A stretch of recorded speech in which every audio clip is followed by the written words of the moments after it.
Una mujer joven detuvo su coche en una transitada autopista de California y nadie la volvió a ver. Su búsqueda duró 3 años, pero con el tiempo se fueron enfriando las pistas. Tanto se enfriaron que los científicos forenses necesitaron trabajo en serio. Denise trabajaba como camarera y como ayudante de ventas a media jornada en Bloomingdale. Era muy confiada. Siempre me decía, papá, no te preocupes, estoy bien, nadie va a hacerme daño. Esta morena de 1,75 e impresionantes ojos azules no tenía problemas para atraer a los hombres. Su novio más reciente era Steve Horrocks. Steve es una persona muy abierta y le gusta divertirse. Eso era lo que ella solía decir de él, que Steve era muy divertido y que le hacía reír. En la noche del domingo 2 de junio de 1991, Steve y Denise tenían pensado ir a ver una actuación de los Morrissey en Inglewood. Pero en el último momento Steve no pudo escaparse del trabajo. Decepcionada pero decidida a ir, Denise le pidió a un amigo, Robert Calvert, que la acompañara al concierto. Me dijo que volvería tarde y recuerdo que yo le dije, no demasiado tarde porque ya sabes que me preocupo cuando no llegas a tu hora. Y ella dijo, no va a pasar nada. La noche que se fue, asomó su cabecita por la puerta y nos dijo adiós. Estábamos viendo la televisión y con esa encantadora sonrisa que tenía nos dijo adiós, os quiero mucho a los dos. Después del concierto, Denise y Robert pararon en la cantina El Paso a tomar una copa. Y allí Denise se encontró con un viejo conocido al que llamaremos Ross. Ross había estado enamorado de ella hacía años. Le pidió que se fuera con él, a su casa, cosa que ella no hizo.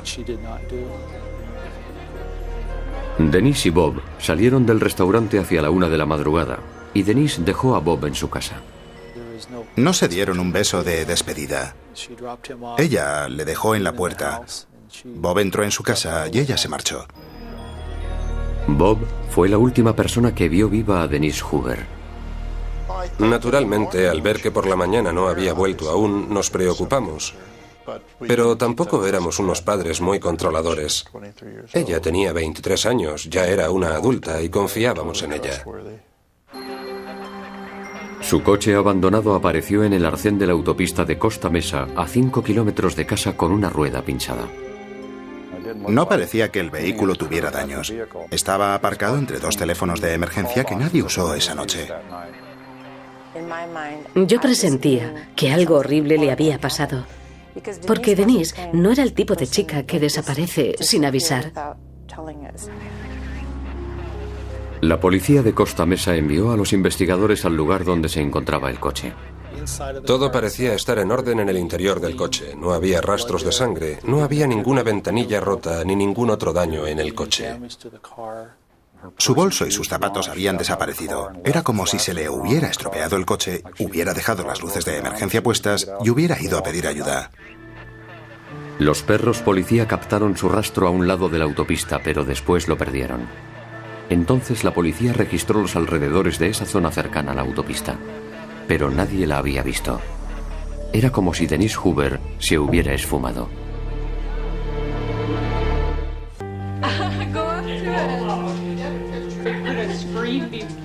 Era peor que temer mi propia muerte. Tenía tanto miedo de lo que pudiera ocurrirle a Denise. Era maravillosa. La policía utilizó helicópteros de búsqueda y otros medios para localizar a Denise Hoover, de 23 años, tras haber aparecido su coche abandonado en una transitada autopista. Oíamos los helicópteros desde nuestra casa. Sabíamos lo que estaban buscando y le pedíamos a Dios que no lo encontraran, porque evidentemente iba a ser un cadáver. Y es horrible. Es la sensación más espantosa que se puede tener. Era como si no pudiera respirar. La policía examinó el interior del coche de Denise y no encontró huellas dactilares extrañas. El análisis de la rueda pinchada reveló que nadie había maniobrado con ella. Reventó porque estaba muy baja, empezó a calentarse y se rompió la banda lateral, por eso reventó.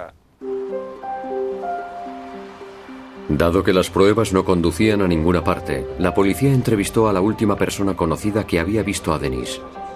El chico que la acompañó la noche anterior, Robert Calvert. Es posible que Rob estuviera locamente enamorado de ella y le disgustara ver que ella no le correspondía. La policía también investigó la relación de Denise con Steve Horrocks, el amigo que supuestamente iba a acompañar a Denise al concierto, pero que falló en el último momento. Steve Horrocks colaboró con nosotros, siempre nos daba cualquier información que le pidiéramos. La policía también siguió la pista de Ross, el viejo amigo con el que se encontró Denise en la cantina. Ross tenía una coartada. Aseguró que él no la siguió cuando ella le dejó en casa. Yo nunca perdí la esperanza de encontrarla viva. Pensamos en todo, incluso que tal vez tuviera un novio del que sus padres no supieran nada y hubiera abandonado el estado, fugándose con él. Desesperados al no encontrar pistas, los investigadores y la familia de Denise recurrieron a los medios de comunicación. Pensé en sacar una foto de ella para que la viera la gente y contar la historia. Los medios de comunicación se portaron muy bien, porque cada vez que descubríamos algo, allí estaban y lo emitían. O sea que la gente ya consideraba a Denise como una hija. Hicimos pins con una foto de Denise en las que decía «Rezad por Denise». Hicimos pegatinas que llevaban todos los coches patrulla y se repartieron por toda la comunidad. Se colocó un enorme cartel en la autopista 73 a la salida de Costa Mesa. Gracias a los medios de comunicación surgieron muchas pistas, la mayoría bien intencionadas, pero otras no. Nos llamaron algunos videntes que nunca sabían nada. Solo decían tonterías. No supieron decirnos absolutamente nada. Nos llamaron muchos chiflados. Nos llamó gente que lo que intentaba era sacarnos dinero. Durante 3 largos años, los Hoover vivieron un infierno, esperando saber algo, cualquier cosa sobre su hija. Siempre recordaré a Linda Geisler, nuestra jefa de detectives, porque ella siempre estaba en contacto con nosotros. Pasábamos horas junto al teléfono y dábamos un salto cada vez que sonaba, porque crees que va a ser la llamada que esperas. Y eso es lo que más me gustaba de Linda. Llamaba diciendo, ya me voy a casa, no voy a hacer más llamadas, ya hablaremos mañana. Ella siempre nos tenía informados de todo lo que ocurría. A 585 kilómetros de distancia, en Phoenix, Arizona, un hombre que vivía en un lujoso barrio llamó a la policía local, informando de algo sospechoso en la entrada del garaje de su vecino. Era un camión Ryder con matrícula de California que tenía una alargadera que sobresalía por la ventanilla de atrás. El vecino dijo que el cable estaba enchufado a una toma de luz que había en un lateral de la casa. Lo que hubiera dentro del camión estaba conectado 24 horas al día.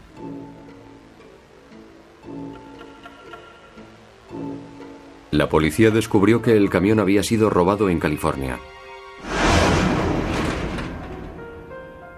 Dentro de la zona de carga había un congelador de tamaño industrial. Y en el interior del congelador había una bolsa de basura muy grande. Y al tacto notaron que dentro había un brazo humano. Recuerdo que vi 2 brazos con las manos esposadas y un anillo. Recuerdo que vi un anillo. Y me quedé realmente espantado. Para el médico forense, era el caso más difícil con el que se había encontrado jamás.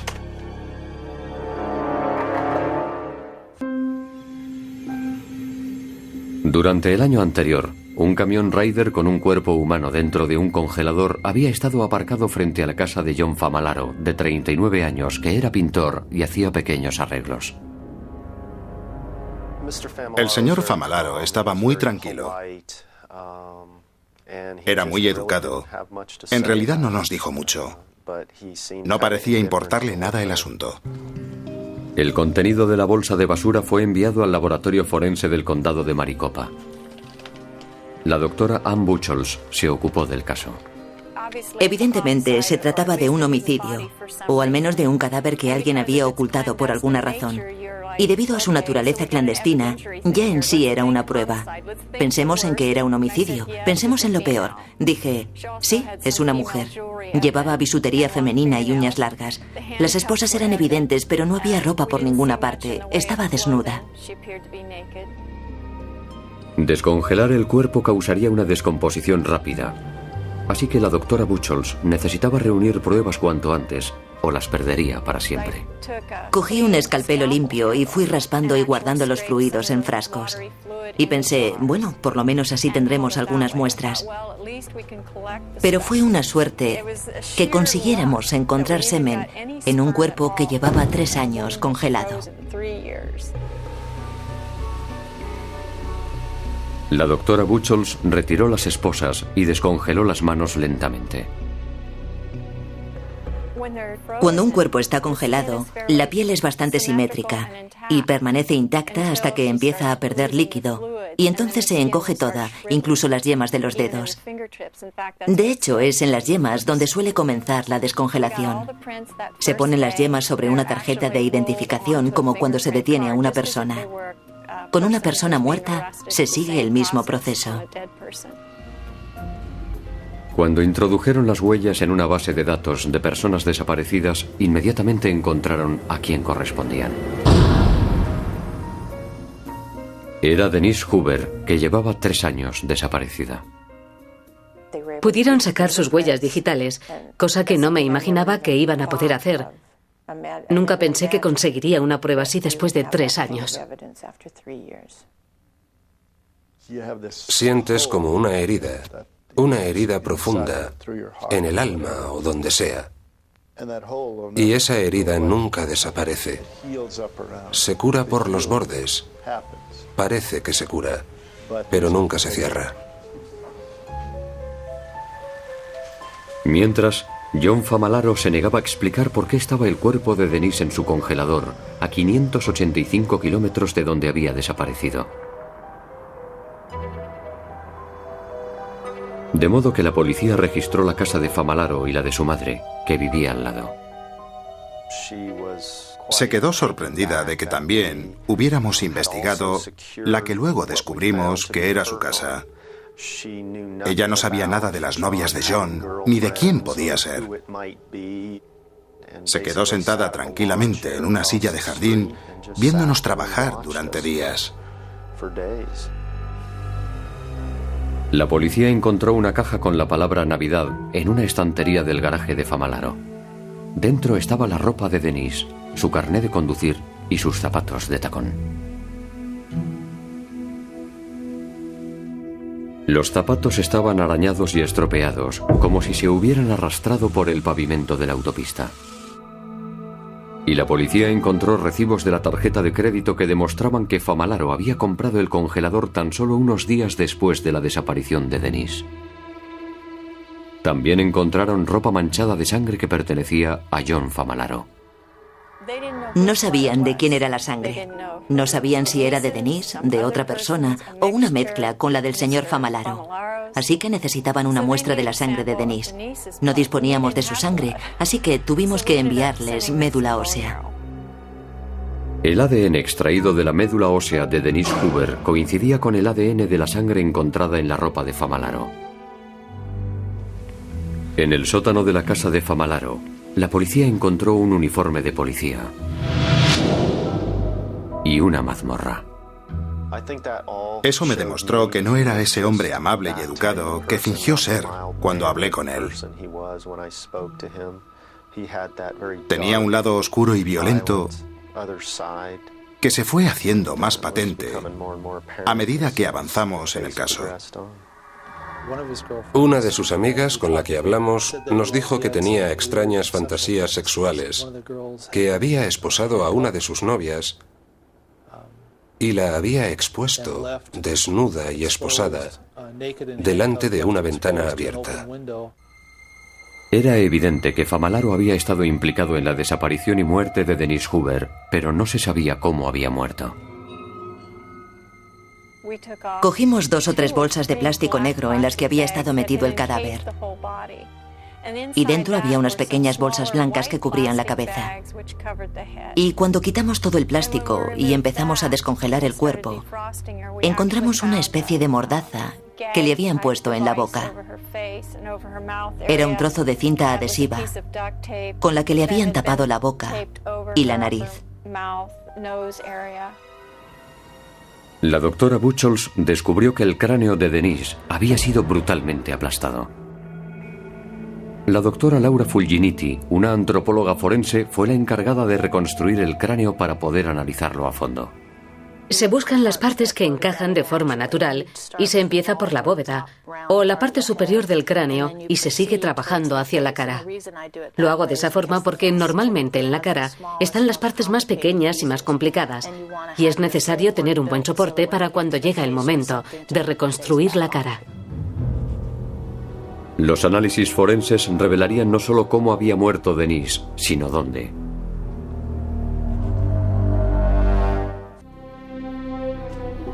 Tras una búsqueda de 3 años, el cuerpo de Denise Hoover fue encontrado dentro de un congelador en Arizona. Los investigadores forenses reconstruyeron su cráneo en un intento por entender cómo murió. Se ven lesiones de 2 tipos distintos que demostraban la utilización de armas diferentes y también se ven pequeños trozos de plástico que se habían quedado pillados en las fracturas. Eso nos indicó que el cuerpo ya estaba metido en las bolsas cuando recibió los golpes en la cabeza. La doctora Fulginiti descubrió que Denise había recibido 31 golpes. Es horripilante. Y si me paro demasiado a pensar en ello, en cómo debió sentirse cuando estaba en la autopista, me quedo paralizada y no puedo seguir trabajando, así que evito pensar en ello hasta que ya he terminado. Para mí es como un rompecabezas. Mi misión es poner todas las piezas juntas e interpretar el rompecabezas, y después ya puedo irme a casa y llorar en la ducha. El semen encontrado en la ropa de Denise coincidía con el perfil de ADN de John Famularo.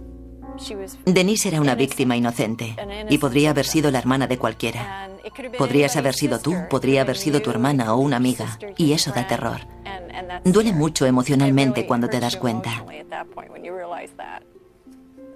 La verdad es que cuando vaya por la autopista, no pienso dejar que nadie me ayude. La policía también descubrió que John Famularo estaba trabajando en Newport Beach, California, en la época en que Denise desapareció. Había alquilado la parte delantera de un almacén para su actividad como pintor. Preguntamos a los que habían alquilado el almacén después de irse Famularo sobre las condiciones en que lo había dejado, y nos señalaron un rincón en el que habían encontrado una gran mancha marrón que habían intentado quitar con una manguera, y pensamos, bueno, sabemos que la sangre seca es soluble en el agua y podrían haberla lavado. Los primeros análisis no revelaron nada. Los investigadores decidieron esperar hasta la noche para recurrir al luminol, que resplandece y brilla cuando entra en contacto con el hierro que contiene la sangre. Empezamos a rociar con el spray y acabamos rociando todo el almacén. Lo único que encontramos fue la sangre que había en el rincón.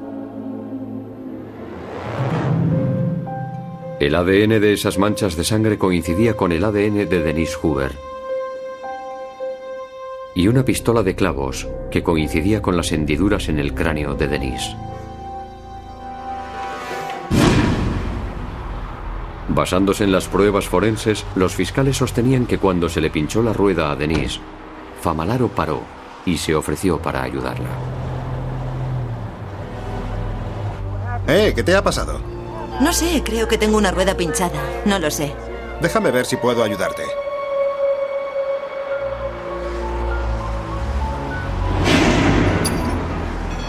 Al poco rato, la redujo por la fuerza y se la llevó al almacén que estaba a escasos kilómetros, y allí la mató.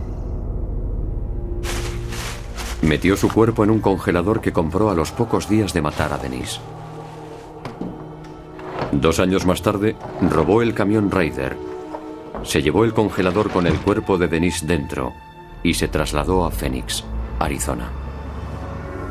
Dejó el camión a la entrada de su garaje con el congelador conectado constantemente. Es un pervertido y hacen esas cosas. John ha sido violento con otras personas, llegando al extremo de asesinar. No creo que Denise haya sido su única víctima.